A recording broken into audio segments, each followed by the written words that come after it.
Во время теракта в аэропорту находился украинец, координатор общественной организации «Захист патриотов» Станислав Грешчишин. Выжить и помочь раненым он смог благодаря знаниям правил оказания неотложной медицинской помощи. Станислав убежден, что тренировки по оказанию первой неотложной помощи необходимы и украинским полицейским.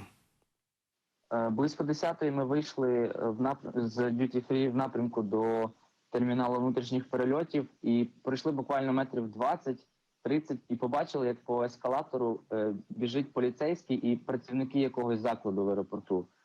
Ми спочатку подумали, що просто когось доганяють, можливо, якогось злодія або щось треба кудись їм з'явитися на якусь точку.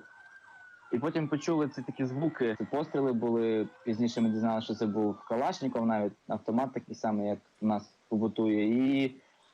І почалася паніка, ми почали відходити назад, тримаючись стіни.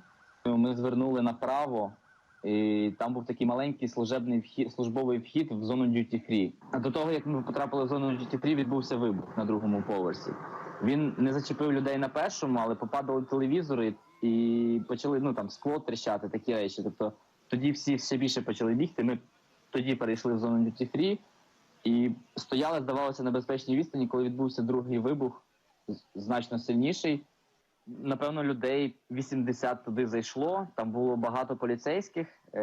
Я, правда, не знаю, чи це поліцейські, чи це охоронці аеропорту, але вони були при табельній зброї, вони були з наручниками, і вони були майже такі ж перелякані, як всі навколо. Я працюю в громадській організації в Україні «Захист патріотів». Ми займаємося навчанням естетичної медицини вже 2 роки. І з догоспітальної допомоги ми тренуємо лікарів, військових.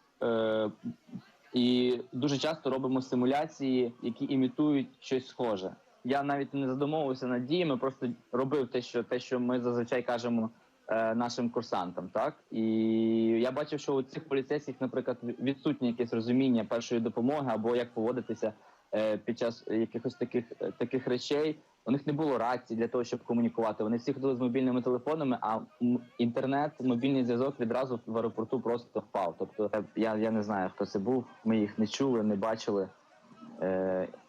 І ось так. І це теж страшно, тому що коли ми зайшли в цю кімнату, поліцейські почали перевіряти сумки всіх людей, тому що це міг бути будь-хто просто. І ці вибухові пристрої могли бути в будь-чому.